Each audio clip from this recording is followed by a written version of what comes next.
Hello, Damien. It's good to see you, and it's good to see you too, Ricky. I hope you are as excited as I am about our presentation. There are a lot more new platforms for Machinima that I realized. Ricky. You know that there's something very strange about your voice. Strange? What do you mean? It's text-to-speech. Text-to-speech? My voice is text-to-speech? I know. It's really strange. Wait a minute. Your voice is text-to-speech, too. Well, it isn't my fault. You are the one who chose Tellagami for this segment. Tellagami is still pretty much in beta. They are working on it.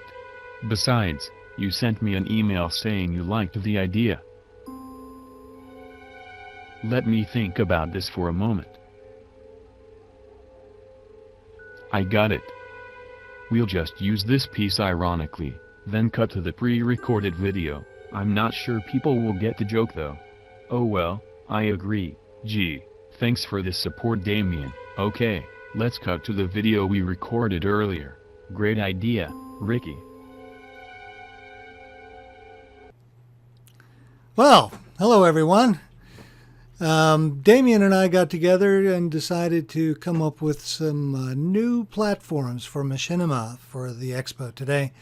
And this first one that Damien discovered and referred to me is FaceRig.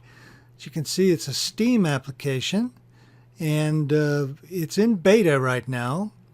So you have to accept the fact that there are going to be some problems.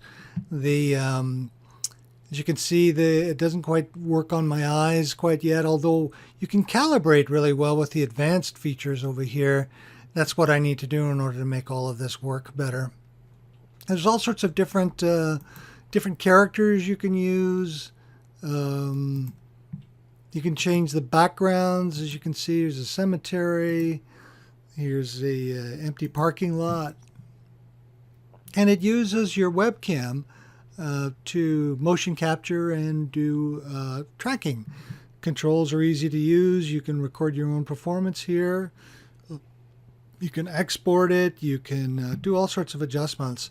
I like the program, and despite its obvious flaws, it has a good future ahead of it, I think, and it's worth taking a serious look. We'll give you the link to it, and you can experiment if you like. There's a FaceRig Pro version right down here, as you can see. I haven't tried that out yet, and there's downloadable content, so I think it's a program to keep your eyes on. So what did you come up with, Damien? Oh, the next thing I've got was The Sims 4. I haven't personally tried it out myself, but I had a look into it, and it's got the same kind of movie-making tools that the previous Sims games have, so you can move the camera around and pause it, control your characters, and all that kind of stuff. There's a huge amount of character customization. You know, the Sims always have had that ability to make customizable characters, and The Sims 4 goes into a really huge amount of detail with that. And there's actually a free demo of that tool which you can try out. So yes, I was very impressed with that demo when it first came out. Really neat. You can change the hairstyles and the face shape, and even things like jewelry and stuff like that. So there's a huge amount of depth to that. And of course, because the Sims is about building houses, the tools for that is very simple to use. It means you've got a huge amount of flexibility with creating the sets you want as well. Nice. There are filmmaking tools that are built right into Sims. Had they done any improvement on that for Sims 4? As far as I can tell, it's pretty much the same as it's always been. You just place the camera and you press start, and it will start filming. You press stop, it will save the file for you to go and edit. As I recall, there were quite a few mods that came out for Sims 3. I imagine that now that Sims 4 has been out only, a couple weeks, there'll be more mods that are updated for the new Sims 4 structure. Yeah, definitely. Yeah. So looking forward to seeing what people do with it. But of course, the game's only been out a few weeks, so it's still, people are still learning how to do that kind of stuff. Right. And what else did you come up with?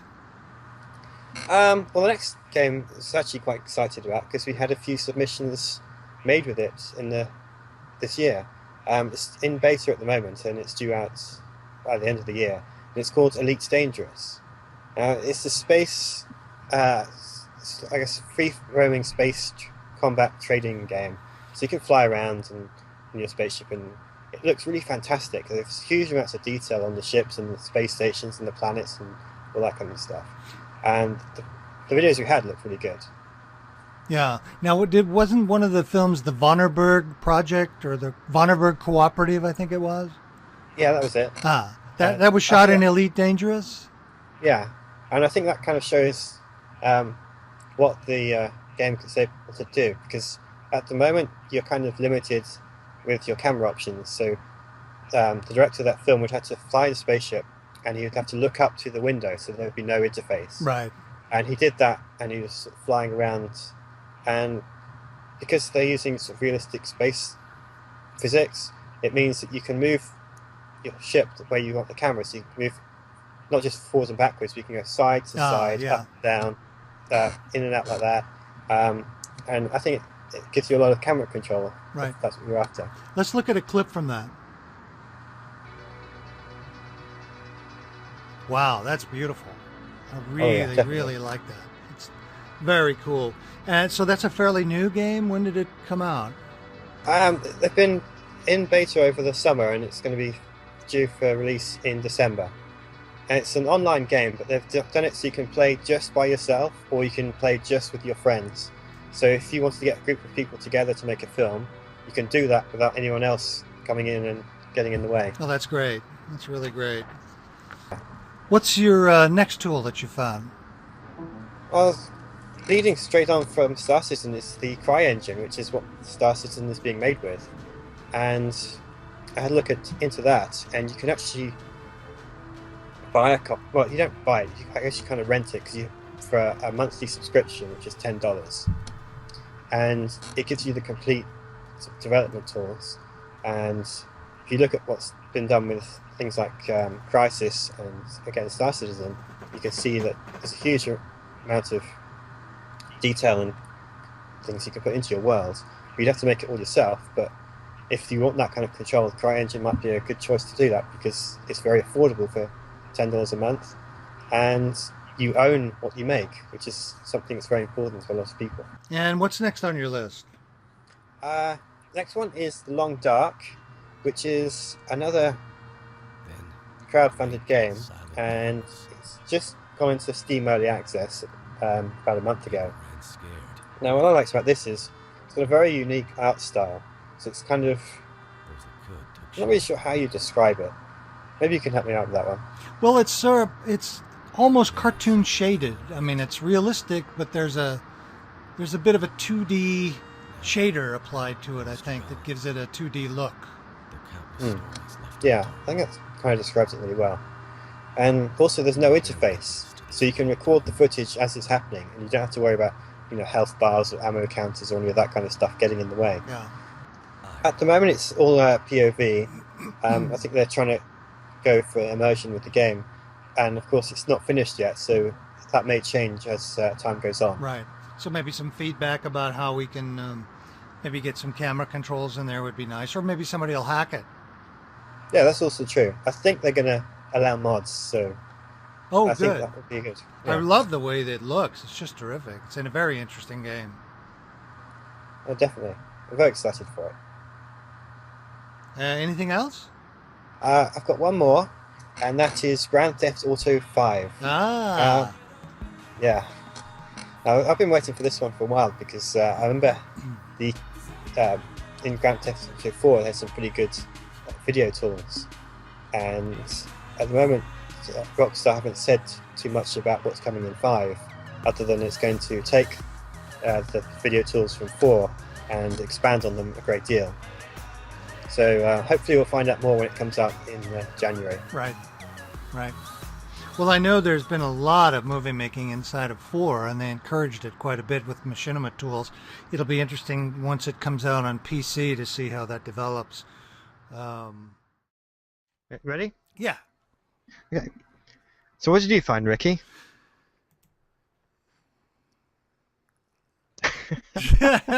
I don't know why this is so hard. Let's try it again. We should make a blooper reel out of this. Yes, we should. Go ahead. Okay. All right, so what did you find, Ricky? Well, I found about 4 or 5 different apps. And by the way, it was a great idea on your part. There were so many more things that I found, but I had to narrow them down to just these. The first one is the Unreal Developers Kit. Now, Unreal has been around for some time in the machinima scene. They were the first gaming company to agree to a license back in for just specifically machinima back in early 2000. Paul Marino helped set that up. So they've been a part of the machinima scene for some time, although there's been decreased activity in it. What they've done is that they changed their license so that it's free for the developers kit. But if you want access to the developers' tools, their community, their assets, it's $19 a month, which I think is fantastic. The workflow is not as difficult as the CryEngine, although the rendering is fantastic in Unreal 4. We'll show a little piece right after I finish this segment. But if you want control and you want something to look great, it's a beautiful package. Have you worked with the Unreal Engine at all, Damien? I've had a look at the Unreal 3. When I was looking into Chronicles of Humanity, it's one of the engines I looked at. But it was a little bit too complicated for me because it would just be me working on it, and it was a little bit too much for that. But I can see it's got a lot of potential, and the new Unreal 4 looks really impressive. So I hope people use it. Well, it's a very logical workflow. There are tutorials from beginners all the way to the end. I mean, it's just, and they're all free, most of them. So I think it's a good thing to look at for the future, especially with that price. And you can use anything you create commercially. That's part of the license there. The second application I have is a plugin for Unity. Now, Unity is just taken off like a supernova for games. I've been working with it for the last several months, and I just love it. Early, when it first started coming out back in 2009, machinima people got on the forums there and asked, well, how do we make machinima? And there was a little bit of snootiness. No, we don't make machinima in this engine. It's purely for games. Well, that's a bunch of hogwash. What's happened is that they've opened up their plugin community and people have stepped in and created plugins for it. And what I'm recommending now is a plugin called Cinema Director, which is part of a Cinema Suite. So for $60, you can take the Unity game engine, put this plugin in, and it's a complete machinima tool set. Complete. You can adjust all of your animations. You can create new cameras. You can move your cameras. It's super easy to use. I had hoped to get something original to show, but I'm just too busy to put that together. But I love this plugin, and I think there are other plugins for machinima as well, but this one just takes the cake. Let's look at a little clip from the Cinema Director.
Simulation restarting.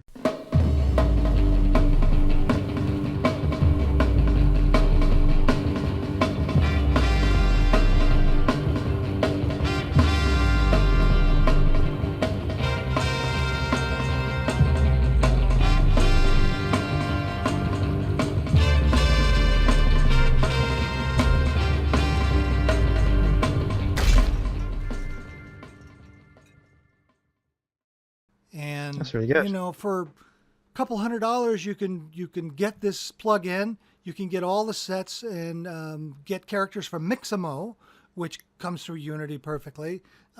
I think it's a great possibilities for the future. So we'll see how that goes. My next application is not so much of a Machinima app. It's sort of a fun app. It's for laptops and smartphones. It's Tellagami. Now, we opened the expo with a Tellagami animation, and it's just so much fun to make. It's limited. You probably won't be able to make a movie with it, but it can be useful on smaller scale projects, like if you're trying to put something in a television, or you're trying to make an ad or something like that. I like it a lot. Let's look at a little clip from Tellagami. And digital storytelling. So let's have a go. It's basically similar to the original app Talking Tom, a little bit similar, but with a lot more features. So down the sides, we've got some different characters that we can choose. We can change the eye color. We can change the gender. We can change hair, tops, shoes, and so forth, with a fantastic little character here. We can also change emotions as well. So we can make this happy or sad or angry or silly or surprised and that sort of thing. And we also have got neutral there. Now we can work these emotions into... One of the great things about Tellagami is that it's free. It's not available for the PC or the OS, but for laptops and smartphones, and you can easily create the video and then export it to Google Drive or a Dropbox or email it to yourself, which is what I did for our opening. But it's a lot of fun. I really like it. Have you seen anything about this app at all, Damien? Not a huge amount, but I've liked what I've seen, and I think even though it's kind of limited, I think sometimes the limitations can be a challenge because it makes you think, well, how can I do a film like this? So I'll be very interested to see how people work around the simplicity of the app and do something really good with it. Yeah. Good point. Now, briefly, I want to talk a little bit about Plotagon. Now, Plotagon is about as simple as you can get for creating films. It was a bit of a joke a couple of years when it first came out because they were trying to do 3D. It's primarily text-to-speech. I mean, we opened this program with a Plotagon joke. But they've changed, and the reason why I'm bringing them up here is that they've changed their style. It's a more slightly cartoony look. It's much more efficient to use. It's actually quite fun. Once they solve that problem of text-to-speech and they can get you to record your voice and do lip sync, I think it's going to be a viable program for Machinima, albeit one that won't have a lot of variety, but it could be a very good SketchUp tool if you're trying to work on a scene and get reactions and writing, because the basic way of setting it up is that you write the script, you choose the characters, you put them in the right places, and then you choose their reactions to each other and their actions. It's very fast. As you could see, I took 20 minutes to put the intro to this together. And it's conceivable you could fraps the resulting video and then just do your own recording, although it would be a violation of their terms of service. But I don't think they would be mind too much, especially if it's not for commercial purposes. But have you seen much about Plotagon at all, or have you experimented with it, Damien? I had a look at it when it first appeared, and it wasn't quite what I was doing for my film projects, but I could see the potential it would have. And again, even though it's a bit limited, I think that's a good way to encourage creativity because you're working around those limitations. And again, interesting to see what people do with it. My next application, of course, is Real Illusion's iClone 6. Now, we have a conversation with John Martin about the new things that are coming in iClone 6, but I just wanted to mention here because it's going to be, iClone 6 is a complete reworking of their program. They're changing the interface. They're changing the way they do textures. The two major things that they've done is they've opened up the programming. They've opened up the API so that people can make plugins for it. I think they were inspired by the Unity network. So an intelligent coder or even a beginning coder, if they want to create some sort of way of having iClone 6 function in a certain way, they can write an application for it and put it on the market and sell it or make it for free. Which means If you want to change the way it works, if you want to add functionality, you can do it if you can get a coder or learn how to code yourself. I think that's a very important change in their way of presenting the program. The second one that I think is very important is their rendering. The rendering in iClone has always been so-so, especially for skin textures. Well, now they give you the option to, they've improved their in-engine rendering, but they've also given you the option to go to an outside render, which is the Indigo renderer. The Indigo renderer is fantastic. I looked at it this summer at SIGGRAPH in Vancouver. Amazing real-time rendering. I think that's going to really change the way people look at this program. And they're like Unity, they're allowing imports through their pipeline from Mixamo characters and Fuse characters. Fantastic stuff. Have you been following any of the developments in iClone 6, Damien? I've been keeping an eye on it to see what's going to happen. I looked at iClone 5 and it was a little bit too complicated for me, so I'm kind of curious to see what they're going to do with 6 and the improvements, especially things like the rendering, because that's something that's bothered me as well. Yeah. And I'm going to be looking around at new engines, and it's definitely on my list of engines I want to look at and to try if I can. Yeah, the learning curve is a little bit high for iClone, but it's a very logical system, and once you get it broken down and you know how the workflow goes, it's fairly simple drop and drag kinds of things. You want an animation, you drop the animation on the character, you can adjust it in the timeline. It leans a little bit towards the 3D Studio Max Maya kind, but it's much, much simpler than that. So I'm looking forward to seeing what people come up with it. I think it's going to be a big deal in Machinima, and I wish them great success. The last piece I want to mention is not a new application. It's a new way of using the application, and that's the Source Filmmaker. Source Filmmaker has been around for about 2 years now. It's a creation of Valve, for those people who don't know it, who created Half-Life and Team Fortress 2. And up to now, the application has produced incredible results. I mean, some of the Saxy Award films are fantastic machinima. But the two major drawbacks is the application is buggy, hard to learn, and you were limited to the materials and characters and designs to Valve games. Well, all of that's going to change because Valve has just made an agreement with Mixamo for their character creation program called Fuse. Now, I used Fuse this summer at SIGGRAPH, and it is incredibly easy to create a character with sliders. They give you a whole variety of body types and morphs. You use sliders, much like Poser, to adjust and change the shape, the face, the arms, the legs. You can adjust it any way you want. Plus, they give you clothes that you put on there. You can adjust all the clothes, and then they automatically rig the character. So when you're done, you have a fully created character that's ready to rig. The agreement they've made with Steam, the Source Filmmaker, is that you can import that directly into Source Filmmaker. So you can use sets that you've created yourself or sets from Valve games, and then import your characters via Fuse Mixamo, all for roughly, the basic Fuse is free, but for about $20-25, you can get a reasonable amount of animations, and import as many imports as you want for characters. I think it's going to change everything for Source Filmmaker, and I'm real excited about it. It does look very good, and I had a look at that as well, and the limitations of the content, because when it first came out, you could only use, it wasn't just all Valve games, it was only Team Fortress. And that's a good style. It's a kind of cartoony, but it's not my style. I kind of prefer a slightly more realistic look. Yeah. And it's good that they've incorporated other Valve games, but still not a huge range of content. So now that they've expanded that to importing characters from Fuse, which is a very impressive piece of software, I think that's going to open up a whole new range of film potential. I think so too. I'm personally going to be working with Source Filmmaker this coming year, and I hope to have something for the expo next year. Of course, again, I say that every year. We'll see how that turns out. Okay, that's it for me. And I wanted to, you recommended a challenge that we give to all of our filmmakers. Tell us what that challenge is.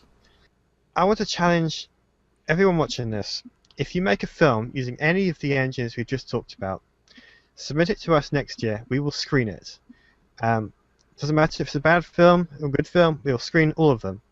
And we're just really excited to encourage people to use these new engines, and we want to see what you do. So send it in, and we'll show it. Yep. I think that's a great idea. And there you have it, folks. That's the challenge. You use any, you create a film, even a short film, in any of these applications or engines, we'll screen it. We promise. Well, that's it for us. Thanks a lot, Damien, for your time, and we hope that you find some of these applications interesting and that you experiment with them. We'll be sure to give you all of the links and how to sign up and how to download all of these, either after this programming or in the chat or through a blog post. So you'll definitely hear about it, or you can just Google while you're listening. So thanks for watching, and we'll see you next time. Bye. Good one. It worked Excellent. very well.